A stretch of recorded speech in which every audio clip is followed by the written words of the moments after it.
Hello, everyone, and welcome once again to the Temple Institute Parsha class. My name is Gedalia Meyer, and I'm podcasting from Ma'ale Adumim in Israel. One of the true gifts of human life is music. It has an almost mystical quality in how it lifts us up or brings us down. It is not easy to explain this almost universal human feeling towards music. Psychologically, it makes little sense. Why should this pattern of sounds have this effect? Why should they work one way if they go according to one theme and a completely different way if they follow another? Good luck answering these questions. We simply know that it works this way and leave things at that.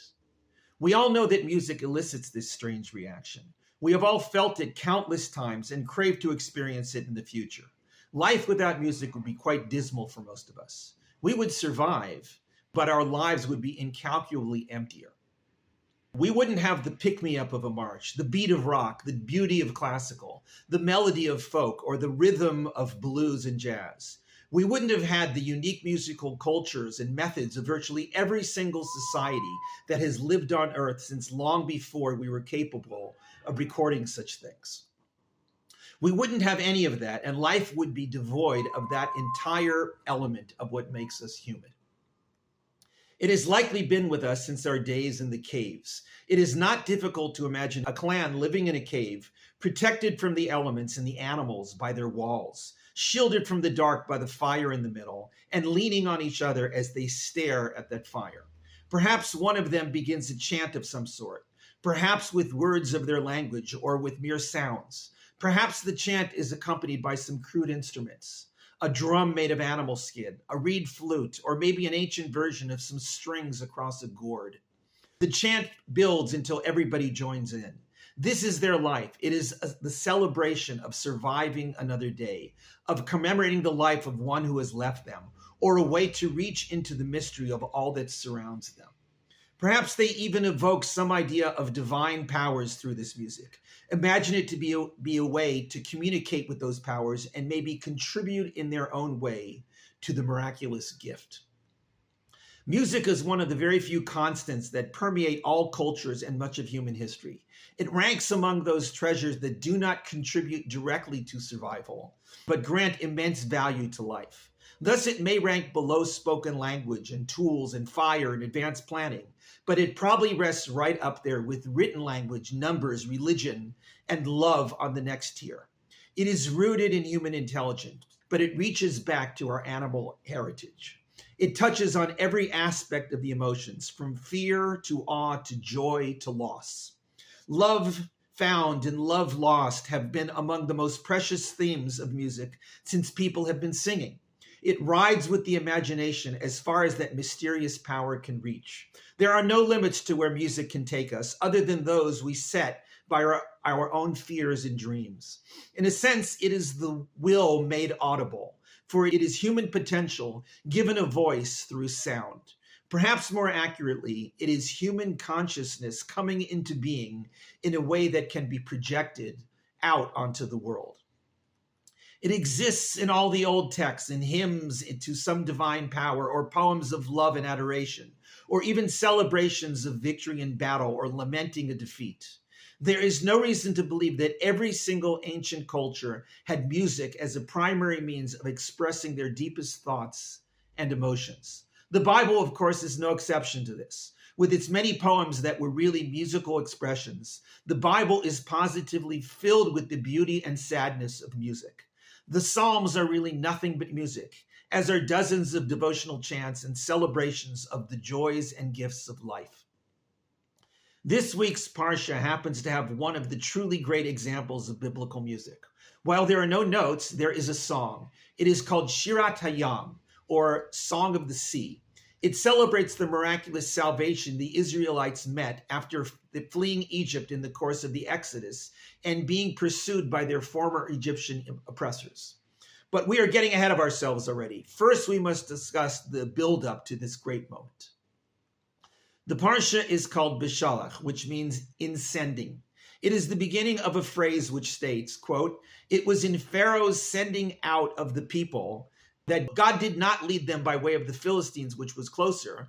For God said, lest the people regret when they see war and return to Egypt." This introductory verse is followed by nonstop action right up until the long break with the Song of the Sea. It goes from one dramatic moment to another. It is the immediate aftermath of the Exodus, the first journeys of the Israelites after they were freed from Egypt. They took with them provisions, but it was only enough to get them a short distance away. They would be on their own once they hit the true wilderness. But they were not on their own. God was with them every step of the way, like in that poster with the footprints on the beach. There was a mysterious cloud which accompanied them by day, and an equally mysterious fire at night. They were told to return and camp near some sort of monument not far from the sea. Somewhere around that point, the Torah states, Pharaoh and his henchmen decided that they had made a grand mistake in allowing the Israelites to leave and strategized to trap them in the desert. God intervened with Pharaoh's mind to reinforce this attitude, thus spurring things on for the great showdown at the sea. With Pharaoh's chariots in pursuit, the Israelites would be sandwiched between the Egyptians and the sea. It was a classic massacre in the works, as the more numerous Israelites would be no match for the trained charioteers of the Egyptians. They were pursued right to the edge of the water. They saw no avenue of escape, so they turned their voices to God. The first of a long series of complaints about their fate as a result of the Exodus took place right at that moment, as they asked if there were no graves in Egypt, that they had to come out to the desert to die.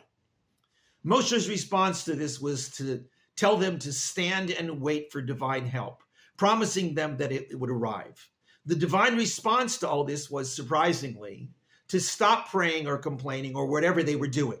Moshe was to raise his staff, and the sea would split so that the Israelites could walk through it on dry land. The Egyptians would follow, and owing to the perfect divine timing, be caught in the returning waters and drowned in the sea. There are angels involved and some sort of wind from the east to do the heavy lifting. It takes all night, but the Israelites cross the sea. The Egyptians follow as if compelled and find that their chariot wheels get caught in the mud on the seabed. It all works like clockwork, with the walls of water on the sides of the Israelites and the Egyptians dead in the water. When the Israelites were finally able to look back and see what had happened, they saw the work of the great power of God and, quote, they believed in God and in Moshe, his servant.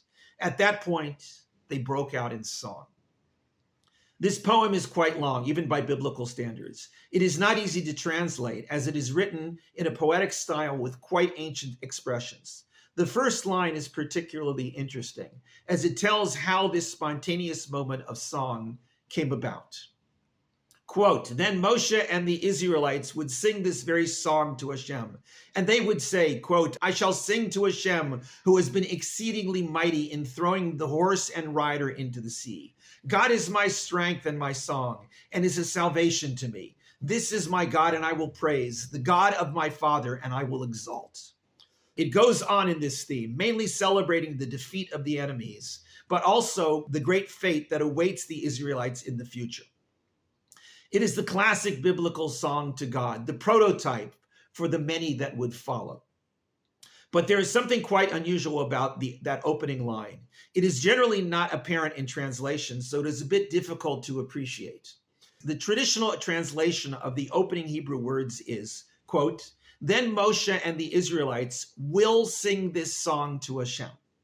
But what does that mean? Why would it say that they will sing when it is simply the narrative voice saying that they did sing? This is an obvious question to those familiar with the Hebrew. It begs for an answer. It happens that there are no shortage of answers to this question. They range from simply retranslating the words to fit the tense, to some sort of hint to the resurrection of the dead in the Torah. While these answers may strike some as desperate attempts to make sense of a simple problem in verb tenses, they are suggested nevertheless, because this is such an important moment in the Bible and in Jewish history. There was never quite a moment like this, either before or after. Even the Exodus, which is somewhat drawn out, or the giving of the Ten Commandments, which was more nuanced and vague in its drama, don't quite compare to this. So how are we to read those crucial introductory words? It turns out that what may be a more accurate reading is along the lines of, quote, then Moshe and the Israelites would sing this song to Hashem. It still has a future tense element, but it is the future adjusting the past. In other words, this is what they did because this is what anybody would do under these circumstances. They would sing. Moshe and the Israelites sang because this was the exalted human reaction to the events they had just experienced. They were, in a sense, compelled to sing. Their hearts and their minds directed them to this very human reaction because this is what we do. We sing. This is what we do. At those singular moments in life, when we briefly reach the pinnacle of human experience and of elevated emotional state, we need music. Whether we make the music or we produce it from some other source, it is the music that lifts us out of the humdrum of normal human feelings and into the stratosphere of touching the stars. It could be when we are sad and need to voice or make that sadness feel palpable. It could be in moments of singular joy when nothing else will do but music. It could be a celebration of a victory or a descent into confusion or a tune to stir us out of boredom of the sameness of life. The important thing is that, like the Israelites, we are spontaneously inspired to sing, to make music, to experience this moment in a manner that is so human that it seems almost superhuman. This is the role of music. Shabbat Shalom.